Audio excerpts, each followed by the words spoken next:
Next देखो, यदि एक वर्ग का क्षेत्रफल 529 सेंटीमीटर है तो इसके विकर्ण की लंबाई क्या होगी। ठीक है, एक वर्ग है, वर्ग क्या होता है, स्क्वायर, स्क्वायर क्या होता है, एक चार भुजाओं से घिरी आकृति जिसकी सभी भुजाएं क्या होती हैं, बराबर होती है। चार भुजाओं से घिरी आकृति जिसकी सभी भुजाएं क्या होती हैं, बराबर होती हैं।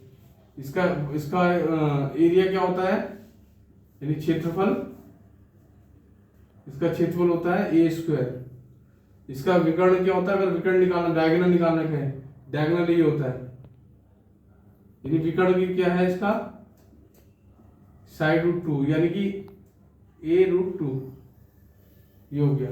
अब देखो क्या बोल रहा है वो, यदि एक वर्ग का क्षेत्रफल कितना दे रखा है, 529 सेंटीमीटर स्क्वायर, और ये किसके बराबर होगा, ए स्क्वायर के, क्योंकि एरिया का फॉर्मूला क्या होता है, ए स्क्वायर, और 529 का स्क्वायर होता है 23 का, इससे कट जाएगा, तो ए बराबर क्या हुआ 23। अब बोला इसका विकर्ण, विकर्ण निकालना है, विकर्ण कैसे निकालोगे, साइड रूट 2, यानी 23 रूट 2, ये इसका आंसर होगा। कर लिया था ये तो इजी से कर लिया होगा। ये एमटीएस के क्वेश्चन है, सारे क्वेश्चन किसके हैं, ये एमटीएस के हैं, बता दूं।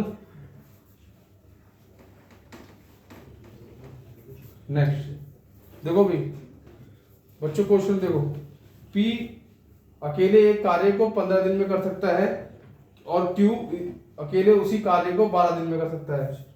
पी एक कार्य को 15 दिन में कर सकता है, क्यू उसी कार्य को 12 दिन में पूरा कर सकता है। यदि वे एक साथ कार्य शुरू करते हैं लेकिन 3 दिन बाद पी कार्य छोड़ देता है, शेष कार्य को पूरा करने में क्यू कितना समय लेगा। वे एक साथ कार्य शुरू करते हैं, हम देखेंगे कार्य है कितना, कुल कार्य कितना होगा, टोटल कार्य 15 और 12 का एलसीएम कितना होता है 60, तो हमने मान लिया कुल कार्य कितना 60 था। पी 15 दिन में करता है तो एक दिन में कितना करेगा 4 का। पी इस कार्य को 60 कार्य को कितने दिन में करता है 15 दिन में, तो एक दिन में कितना करेगा 4 कार्य करेगा। 12 दिन में करता है ये क्यू कितने करता है 12 दिन में करता है, तो एक दिन में कितना करेगा 5, यानी दो, अगर पी एक का एक दिन का काम कितना है 4 और क्यू का एक दिन का काम कितना है 5, अगर दोनों मिलकर एक दिन में कितना काम करते हैं 9, 3 दिन में कितना करेंगे 27 काम हो चुका है। और कौन चला गया, पी चला गया, तो बचा कितना काम, 10 में 7 गए 3, 5 में 2 गए 3, अब बचा काम कितना, अब कौन करेगा भाई, बी करेगा, ये क्यू करेगा, तो 5 30 और 5 30, ये इसका आंसर 6.6 दिन में काम कंप्लीट होगा। ठीक है, बिठा दूं, कर लिया था क्वेश्चन, यही आंसर था। ठीक है, अब नेक्स्ट क्वेश्चन देखो। ठीक है, नेक्स्ट क्वेश्चन है भाई, कभी ये क्वेश्चन बहुत आता है,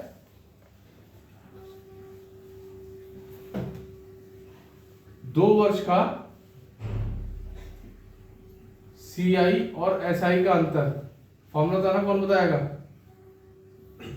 इसका फॉर्मूला बताओगे कोई, P into R square, D बराबर पी ब्रैकेट में आर स्क्वायर की पावर एन का मतलब 2 ही रहेगा हमेशा, और अगर 3 साल का बोल दे तो, 3 साल का बोल दे तो क्यों हो जाए, सीआई एसआई का अंतर 3 साल का, तो क्या करोगे, पहले ये लिखो डी बराबर पी आर बटे 100 की पावर 2 गुणा 300 बस आर जोड़ देना बटे 100 कर देना। समझ में आया, जब 3 साल का बोले, 3 साल का भी एग्जाम में बहुत पूछता है, 300 प्लस आर ये जोड़ देना बस, गुणा बटे 100, जब 3 साल का बोले तो ना, ये एग्जाम में भी 3 साल का बहुत आता है। ठीक है, ये सीजल मेंस में आया था 2012 पहली बार मैंने देखा था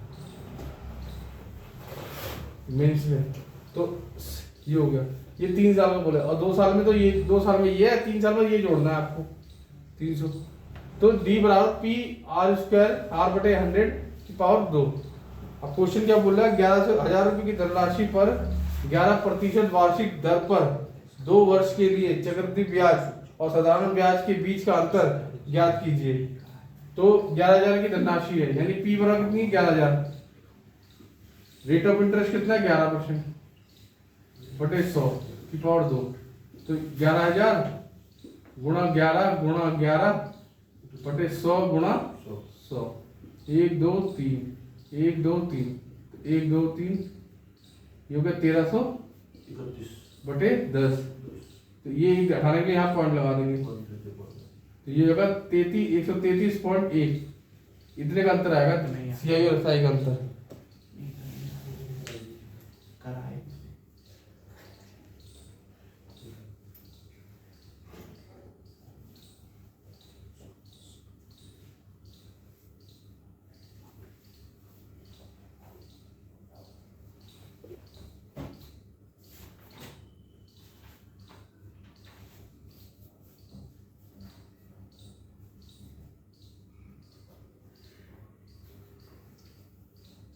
उठा दो, उठा लिया।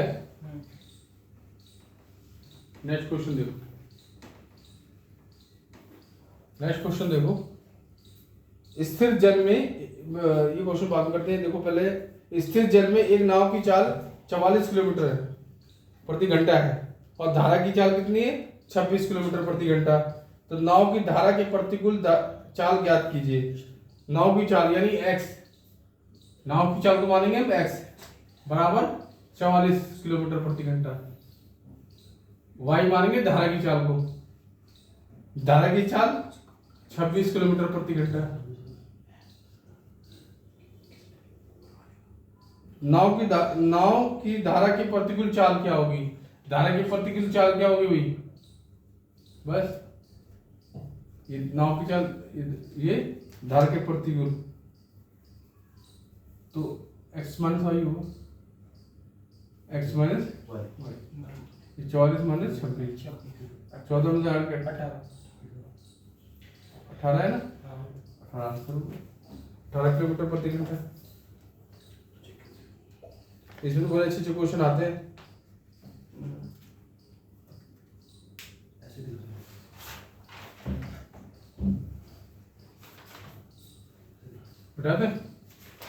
देखो नेक्स्ट क्वेश्चन देखो बेटा, क्वेश्चन क्या बोल रहा है, एक आदमी 1 रुपए में 21 आम खरीदता है।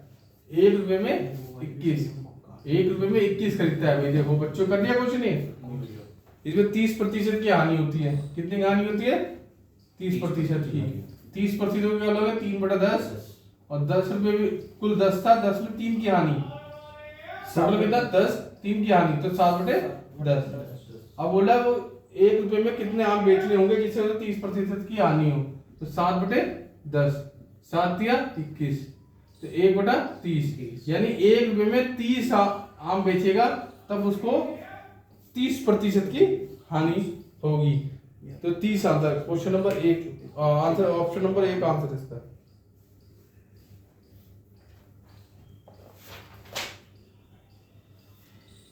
ओके, है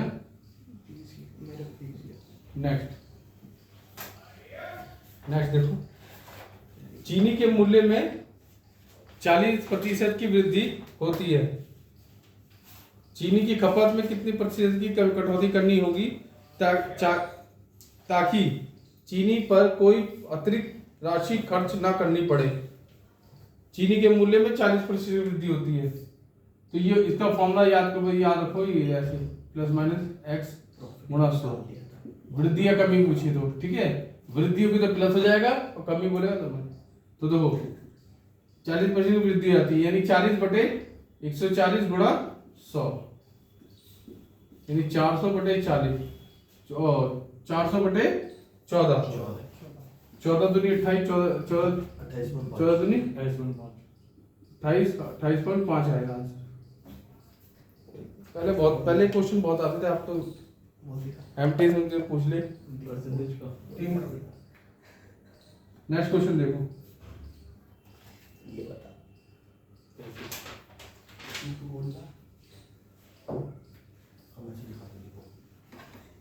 देखो बेटा, यदि A रेशियो B, यदि A अनुपात B 7:4 है, A माइनस B 9 है, यानी कि A और B का अनुपात तो 7:4 है, मगर इनका अंतर कितना दे रखा है 9, और हमारी तरफ से अंतर कितना बन रहा है 7 में 4 का 3, हमारा मान इसके मान कितना गुना कम है 3 गुना कम, 3 सत्ते 21 और 3 चौक 12, A और B का मान, तो A प्लस B कितना होगा 21 प्लस 12 कितना हो गए 23 हो गया 33 हो गया 23 भी रखा दे लो ऑप्शन में, पेपर में ऐसी गलत हो जाएंगे, क्वेश्चन आते हैं क्वेश्चन बता दो। एक मिनट।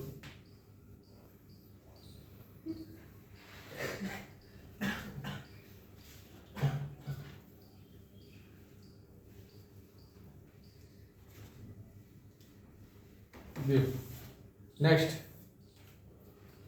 6 भाइयों की औसत आयु कितनी है 15 वर्ष है, 6 भाई हैं उनकी औसत आयु कितनी है 15 वर्ष, तो कुल आयु कितनी होगी 15 शीट 90, ये औसत हो गई, ये यानी ये नंबर हो गया, ये संख्या हो गई, और ये 6 भाइयों की आयु, और ये एवरेज हो गया, ये जो गुणा करते हो तो टोटल आ जाता है, ठीक है। यदि उनके पिता की आयु को शामिल कर लिया है, यानी 7 लोग हो गए,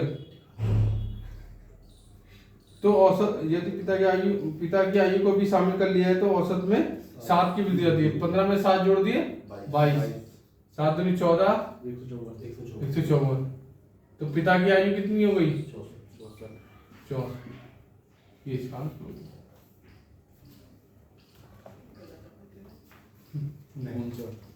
नेक्स्ट। तो ये तो बहुत इजी से क्वेश्चन है, 100, 105, 92, 113 और 84, इसके बाद ये पूछा है, ठीक भाई 121 होगा ना इसका आंसर। हाँ, देखो कितने जोड़ दिए 8 जोड़ दिए, इसमें भी 8 जुड़ गए, माइनस हो गए, -8 कर दिए, ऐसे इसमें प्लस कितना हुआ 105 में कितना हुआ 8 का, और फिर अब तो -8 होंगे, +8 थोड़ी होंगे, -8 और +8 होंगे भैया। भैया ऊपर +8 है ऊपर। अरे 113 के बाद आएगा 92 में से 92 में ये माइनस हो रहा है, हाँ।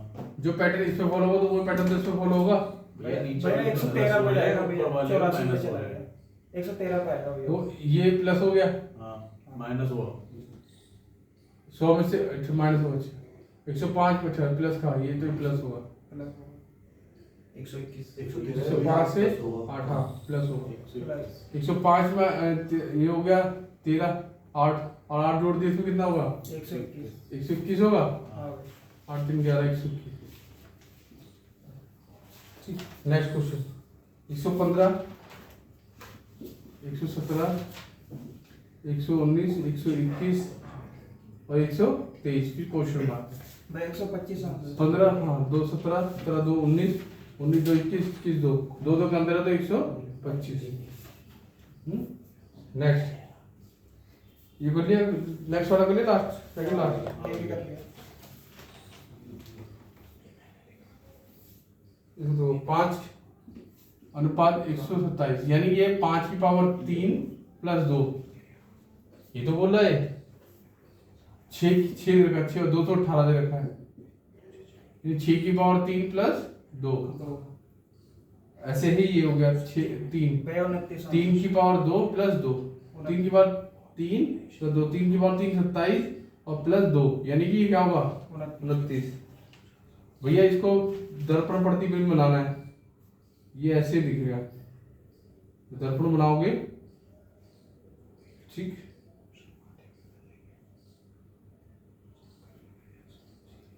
ये होगा ठीक, जब तुम इस शीशे में देखोगे तो ये ऐसे दिखेगा, ठीक। नेक्स्ट